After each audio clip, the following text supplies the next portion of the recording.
Hello, this is cooking time.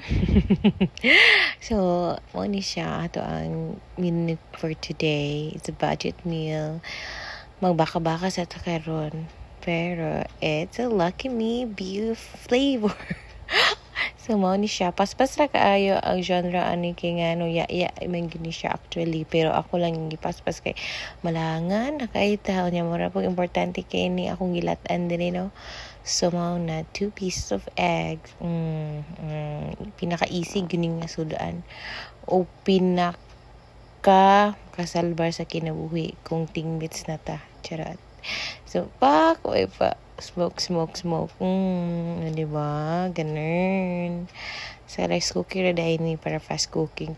Humanan ni siya.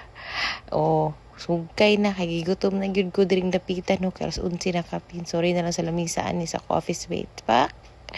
Perfect kay noodles, guys. So, agad siya nalata. Napay pa itlog pa. Finished product. Eat now!